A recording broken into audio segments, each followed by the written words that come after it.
Hey, Jeff, thanks for joining me. Hey Steve, thanks for having me again.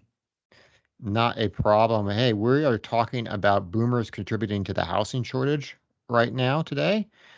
We have a lot of older Americans staying put in their larger houses. The thinking was as folks aged, they'd move out of those big houses and create supply for younger folks doing family formation.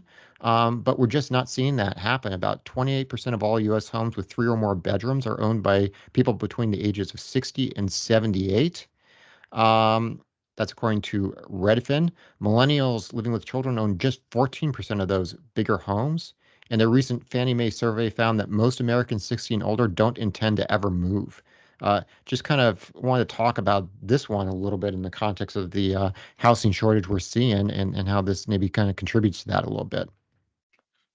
Yeah, I mean, I think some of it is, it's market driven, prices of housing, et cetera, which preclude some millennials from buying houses of this size. I think the other side is you do have a bit of an emotional attachment, right? You've got people who've lived in these houses, they raise their kids in these houses and they plan to die in these houses because that of just the sheer nostalgia of it. So Yeah, I think that keeps stuff from going onto the market.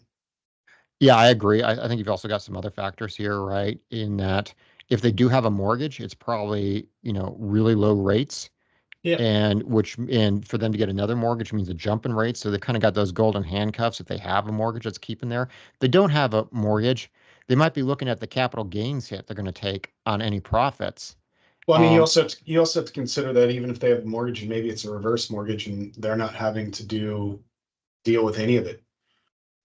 They could be looking at not having to cover that mortgage or just a small portion of it, so their costs to stay there are smaller.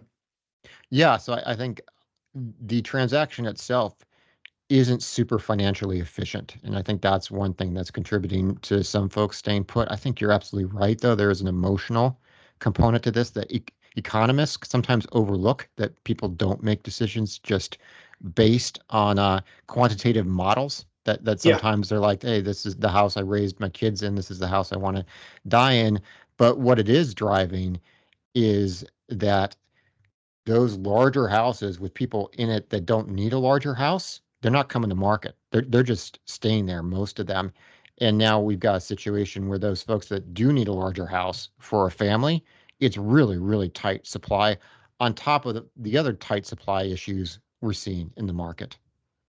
Yeah, I mean, I think that's probably fair. But I think I would also say there is a problem in just assuming that because people were 60 and older, we're going to automatically downsize. You're going to have an influx of larger houses. A lot of those people aren't always or aren't necessarily taking care of them. So you could have some deferred maintenance, some distress to them, and even if somebody could get into those houses, they could have costs that just outweigh what their income could support. Well, and also let's talk about another kind of byproduct of this, of both that inventory not being there and some of the higher costs for purchasing homes, including the mortgage rates, is Sure, we're definitely seeing investment opportunity and growth in renting larger for houses, sure. whether it's townhouses or houses themselves. But more folks that in the past starting a family would have actually bought a house are now looking at renting as a viable option, and that of course creates some investment opportunities in the multifam sector. Yeah, I mean, look, I think I said it previously in a last week or the week before, where across the United States, the average cost of a mortgage is about 3,200 plus or minus. The average across the United States in terms for rental per unit is, let's just call it 1,800 to 1,900 plus or minus. I mean, so your cost is cut in half. And you're not having to come down with a big, massive down payment like you would on a $600,000 mortgage, where you'd have a $3,100 or maybe even $400,000 or $500,000 mortgage where you'd have a $3,100 a month payment. So it becomes viable. Plus, looking at some of the multifamily deals where there's options where you could get bigger units with with garages or storage spaces. It makes sense for some of these people, but it becomes harder for some of the older older population, the boomers that are sitting there kind of looking at their life inside of a house with all their stuff that may or may not fit into into a multifamily rental unit. Well, and I think multifamily does benefit from this. I think, Sure. one area that where maybe there's been a trade-off is elder care has maybe been hurt a little bit by this dynamic, and multifamilies benefited in the sense that there was this thinking that the baby boom generation, a lot of them would be leaving these homes and moving to elder care facilities. That's just not happening. A lot of these people are not just aging in these homes; they're choosing to live out their last days in these homes with home care. So I think that's another thing where we're just seeing a bit more strength in multifamily than we have in other sectors.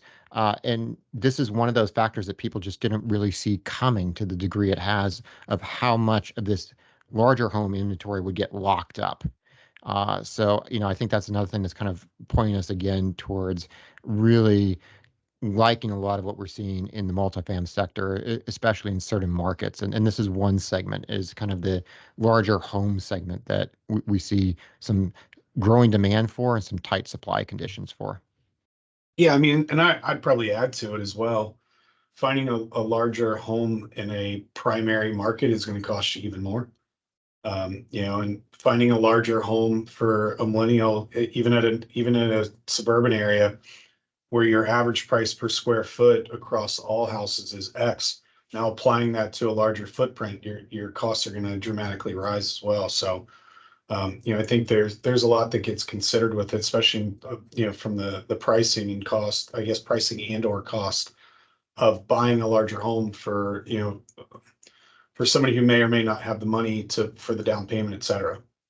Yeah, hey, I appreciate the insights. For people watching, if you enjoyed it, give us a thumbs up. If you haven't subscribed yet, please do. And we are looking at investment opportunities, including the multifamily sector, including opportunities in this segment as well as others. If you're Yeah. not on our investor list, you can go to our website, selectfincap.com, and you can register there. Would love to be able to offer you some investment opportunities that we're looking at. Thanks a lot, Jeff. Thanks, Steve.